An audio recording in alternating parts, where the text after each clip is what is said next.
Hello everyone, নতুন আরেকটি রেসিপিতে আপনাদের সবাইকে ওয়েলকাম জানাচ্ছি। আজকে আমি আপনাদের জন্য নিয়ে এসেছি পাট শাকের ঝোল শাক রেসিপি। যারা এই রেসিপিটা বাসায় অলরেডি করেছেন তারা তো জানেন এটা কতটা টেস্টি, আর যারা করেননি এই রেসিপিটা দেখে বাসায় একবার হলেও ট্রাই করবেন। এখানে প্রথমে আমি 2 আটির মতো পাট শাক খুব ভালো করে বেছে পরিষ্কার করে ধুয়ে তারপর এরকম ঝুরি করে একটু কেটে নিয়েছি। পাট শাকগুলো কিন্তু অবশ্যই একটু ঝুরি করে কেটে নিতে হবে, তাহলে কিন্তু এই ঝোল শাকটা রান্না করলে পরে খেতে ভালো লাগবে। আর অবশ্যই ধুয়ে কাটবেন, কারণ কাটার পর এই শাকটা ধোয়া যাবে না। অন্যদিকে আমি কড়াইতে দিয়ে দিয়েছি পর্যাপ্ত পরিমাণে জল। যেহেতু ঝোল শাক রান্না করব, ঝোলটা একটু বেশি দিতে হবে, তাই জলের পরিমাণটা একটু বেশি দিয়েছি। ঝোল শাকে অবশ্যই পেঁয়াজ কুচি দিতে হবে। আমি প্রায় 2 কাপের মতো পেঁয়াজ কুচি দিয়ে দিলাম। আপনারা চাইলে পেঁয়াজের পরিমাণটা একটু কমও দিতে পারেন, তবে পেঁয়াজ কুচিটা বেশি দিলে ঝোল শাকটা খেতে ভালো লাগে। এর সাথে দিয়ে দিলাম স্বাদ মতো লবণ আর সামান্য পরিমাণে হলুদ গুঁড়ো। হাফ চামচেরও কম দিয়েছি হলুদটা, শুধু কালারের জন্য দিতে হবে। এরপর এই জলটাকে আমি খুব ভালো করে ফুটিয়ে নিচ্ছি। দেখুন, এইভাবে কিন্তু পেঁয়াজ দিয়ে হলুদ দিয়ে জলটাকে খুব ভালো করে একটু ফুটিয়ে নেবেন। যখন দেখবেন যে বলক চলে আসছে, তখন বুঝবেন যে পেঁয়াজটা খুব ভালো মতো সিদ্ধ হয়ে গেছে। কারণ আমরা শাক দেওয়ার আগে পেঁয়াজটাকে খুব ভালো করে সিদ্ধ করে নেব। পেঁয়াজটা যখন সিদ্ধ হয়ে যাবে, শাক দেব, তার আগে দিয়ে দিলাম কাঁচামরিচ। আমি 8-10টার মতো কাঁচামরিচ মাঝখান থেকে চিড়ে দিয়ে দিয়েছি। এবার ধুয়ে রাখা যে শাকগুলো ছিল সেগুলো আমি দিয়ে দিলাম। এই শাকটা কিন্তু গরম ভাতের সাথে খেতে খুবই ভালো লাগে।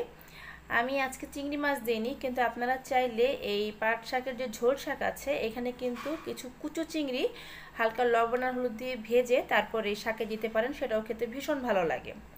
চিংড়ি মাছ দিয়েও কিন্তু এই ঝোল শাকটা করা যায়, সেই রেসিপিটাও আমি আপনাদের সাথে শেয়ার করব। এবার শাকটা দিয়ে খুব ভালো করে আমি সব কিছু মিক্সড করে নিচ্ছি। দেখুন, এই সময় কিন্তু চুলার আঁচটাকে আমি হাইতে রেখেছি, হাই হিটে আমি রান্নাটা করছি। আমার এই রেসিপিগুলো যদি আপনাদের ভালো লেগে থাকে তাহলে আমার চ্যানেলটা সাবস্ক্রাইব করে পাশে থাকা বেল আইকনটা বাজিয়ে দেবেন। আমি যখনই আমার চ্যানেলে কোনো নতুন রেসিপি আপলোড করব, আপনি কিন্তু সবার আগে নোটিফিকেশন পেয়ে যাবেন। দেখুন, শাকটাকে কিন্তু আমি খুব ভালো করে সিদ্ধ করে নিয়েছি। শাকটাকে একটু ভালো করে সিদ্ধ করে নিতে হবে, নাহলে কিন্তু এই ঝোল শাকটা খেতে তিতা লাগবে। আর এই ঝোল শাক রান্না করার সময় একটু চেষ্টা করবেন কচি যে পাতা দিয়ে ঝোল শাক রান্না করা। যদি বাড়তি পাতা হয় সেই ক্ষেত্রে কিন্তু ঝোল শাকটা প্রচুর তিতা হয়ে যাবে। তাই একটু কচি যে পাতাটা আছে সেটা দিয়ে আপনারা ঝোল শাকটা রান্না করবেন, সেটা খেতে বেশি ভালো লাগবে। আমার শাকটা সিদ্ধ হয়ে গেছে, এখন শাকটাকে আমি নামিয়ে রেখেছি। কড়াইতে আমি দিয়ে দিয়েছি সাদা তেল। তেলের মধ্যে 2টা তেজপাতা, এই তেজপাতার সাথে আমি দিয়ে দিলাম 2-3টার মতো শুকনা মরিচ। এটাকে আমি ফোড়ন দেব, তাই আমি শুকনো মরিচ দিয়েছি। তেজপাতা আর শুকনো মরিচটাকে কিন্তু হালকা একটু ভেজে নিতে হবে। সাথে আমি দিয়ে দিলাম 1 চা চামচ কালো জিরা। কালো জিরাটা অবশ্যই দেবেন, তাতে করে স্মেলটা খুবই ভালো আসবে।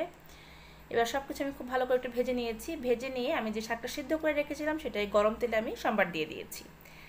এটা ফোড়ন দিলে পরে কিন্তু ঝোল শাকটার কিন্তু খুব সুন্দর একটা স্মেল আসে এবং ঝোল শাকটা খেতেও খুবই ভালো লাগে। এই শাকটা কিন্তু আমি সম্বার দিয়ে দিচ্ছি। সম্বার দিয়ে কিন্তু আমি খুব বেশিক্ষণ রান্না করব না, সেই ক্ষেত্রে শাকটা তিতা হয়ে যাবে, শাকের যে সবুজ কালারটা আছে সেটাও নষ্ট হয়ে যাবে। তাই এটাকে আমি একটু সবুজ রেখে রান্নাটা কমপ্লিট করব। দেখুন, আপনাদের একটু ক্লোজ করে দেখাচ্ছি, কালারটা কতটা সুন্দর আছে। এইভাবে সবুজ রেখে কিন্তু শাকটা রান্না করতে হবে। হয়ে গেছে আমার পাট শাকের ঝোল শাক। আমি একটা প্লেটে সার্ভ করে নিয়েছি।